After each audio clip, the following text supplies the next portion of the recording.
Check it out. We back. Hey, this topic right here, though, it's going to ruffle some feathers, but it's a good topic. I think it's one that needs to be had. As you can tell from the thumbnail, trainers versus agents. Got some of the trainers on there, myself, D-Rob, Clay Mack, my boy Goldfeet, agents. We got Agent Nicole and David Mugliata. And this ain't nothing against them or any agents. I actually put them on there because I respect them the most. I love what Agent Nicole's doing, and I love what David's doing. But these are the things that we need to talk about, and y'all let me know how y'all feel about it. Who deserves the bag in today's agent and trainer dynamic? Does somebody deserve more? Does somebody deserve less than what they're getting? But let's get into it. So we know right now, let's just preface it. I've talked with some of my athletes about this, talked with trainers, I've talked with agents. So they were like, hey, do you think trainers should get paid more from their athletes? Agents get paid a lot. Why don't trainers get paid more? So we're looking at it and like this, right? A trainer, because everybody's not the same, but we're looking at it for guys like this. If a trainer has trained a guy since high school, let's just say freshman year, sophomore year, junior year, senior year, 4 years through high school. And let's just say he goes 3 years and goes to the league. So he's trained him for 7 years. He gets to, let's say, Bama, Clemson, OU, Kansas. It don't matter. Boom. Then he goes 3 years, gets drafted, first, second, third round. It don't matter. Boom. Then he gets into the league, trains another 3-4 years, second contract hits. A man gets $50 million, $100 million, $150 million, like some of these receivers are getting, quarterbacks getting $200+ million. Well, when that agent comes along, it's a little different now because of, it used to be a standard 3%. Some guys are 1.5, 2%, everything's in there. But let's just go, with the 3%. That agent off of a $100 million contract will get $3 million. Let's just do it at 3%, right? The trainer, since high school, college, and now the 3 years in the league. So like I said, we did about 10 years you've been with the guy. How much has he made? And let's just go out there. High school, we know he ain't going crazy. But let's just put it at, $5,000 a year. Because we know they're definitely not paying $5,000 a year through college as well. But just put an even number. So through 10 years, the trainers made about 10 times 5, which is 50,000, 10 years. Agent helps you get into the league depending on where you was drafted, right? Boom. Kind of just sitting there waiting to see what you do production-wise, and that's where they get their bargaining and negotiating power. Get $3 million off of that, right? So I'm at 50,000. We've been going for 10 years. Agent, I've been knowing you pretty much for the 3 years. The 3 years I was in the league, you helped me, get settled with some teams in the league, and then you came back again once it was contract. So we ain't day to day, we ain't summer after summer. It's on me to put in the work to give you the bargaining power to then say, hey, my guy has this amount of catches, this amount of yards, this amount of touchdowns. He compares with Adams, Jefferson, blah, blah, blah. Tyreek got 28, we want 30. He's in the middle of the pack. This guy, Al Robinson got 15, we want 12 or 16, depending on where we fall, right? So the agent is working off of what you've done in the season. Your season comes off of what you're doing in the offseason. Not solely what you do just with your trainer, but a lot of what you're doing in the offseason, right, is with your trainers. So therefore, we're saying agent knows you for 3 years. For about a good 3 months, you get in the draft. Boom. Kind of chills for a little bit. You do your thing on the field, you go crazy. Now you at Tyreek and Devontae Adams numbers. The agent is now negotiating what? More of what I feel is incentives. Why is that? Because your numbers put you in the proximity of what we're looking at. You can't go out there with the 50th stats in production and then try and negotiate a Tyreek Hill deal. If you top 5, you negotiating top 5 deals. It's just like selling a house. If you live in this neighborhood on this street, the last 5 houses to sell were between 100 and 120,000. You can't just pull up and sell yours for 400. Just like if I go to another neighborhood, the last 5 houses sold between $3 million and $5 million.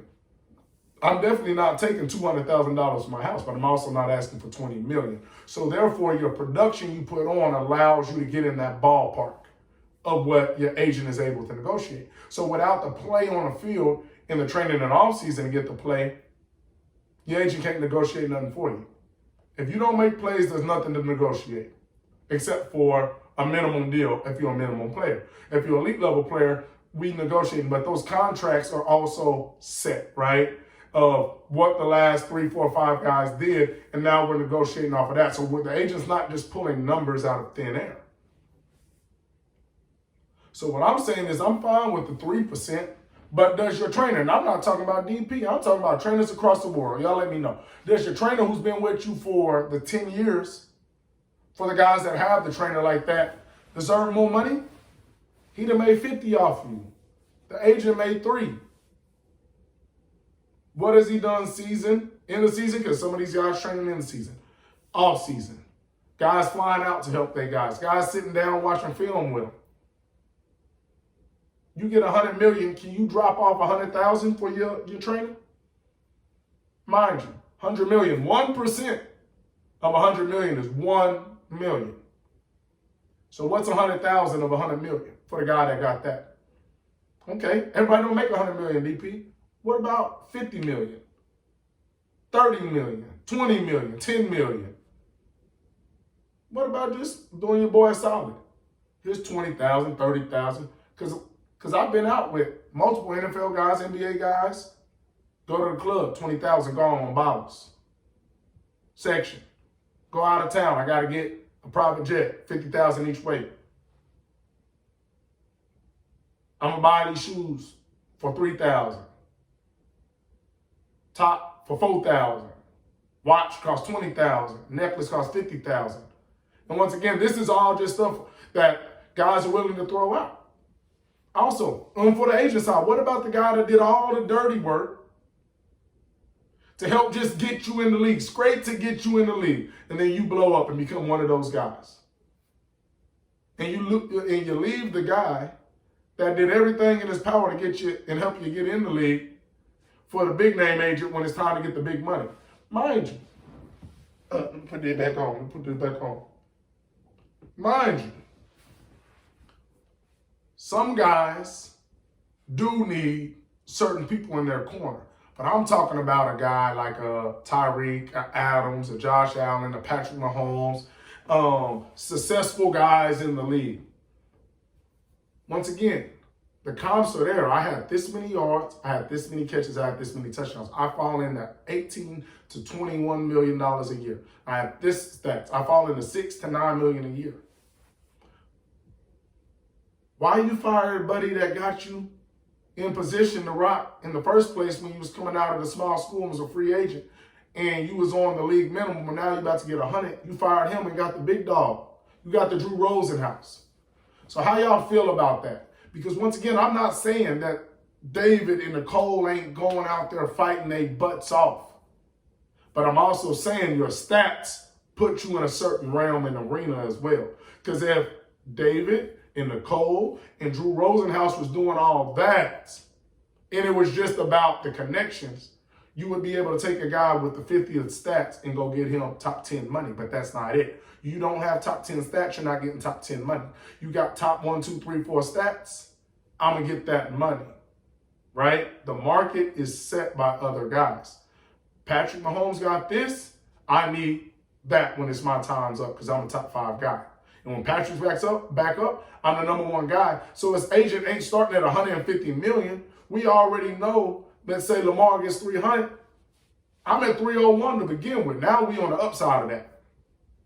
So how y'all feel about, the makeup of what agents do, what trainers do? How important is the agent? How important is the trainer? Like, once again, I'm not talking about guys getting just into the league, right? A lot of guys, obviously, if you ain't the top first round or 2, agents are a must. And even those guys need stuff to be able to help move them up. I'm talking about guys that got it on paper. I've been in the league for 3 to 4 years. And not just the guy making the league minimum. I'm talking about these dudes getting $100 million We already know the agent get 1%, 2%, 3%, whatever they get. I literally had DP as my agent for my first 4 years. I balled. I've been all pro for 3 of the 4 years. I'm out to get $100 million. Hey, I appreciate you, DP, for rocking with me for the first 4, but I got to go get David now and go get this 150. You got your 3% off of my 1.3 million, 1.8 million, but David gonna get his 2 or 1%, 1.5% off this 150, 200, 250 million. Hey, trainer, I know you've been rocking with me. You didn't charge me in college, because a lot of them don't. You helped me in high school. Shoot, even when I was on minimum in the league, you were showing love. But now, hey, I gotta give Buddy this. I ain't giving you no extra. And once again, that's not for me to say you should do it. I'm asking y'all, how do y'all feel? Should Buddy show a little love? Here's 20, here's 50, here's 100. I just got 150 million. I just told you 1% of 150 million is 1.5 million. What's 100,000? That's 0.00001. So how do y'all feel about this? Is it the agent or the trainer that deserve to be taken care of the most? We already know the agents are. And shout out to them. That's their job. That's what field they went into. And if it's still the agent, does the trainer deserve to be taken care of more than what they usually are? Y'all let me know what y'all think on this one.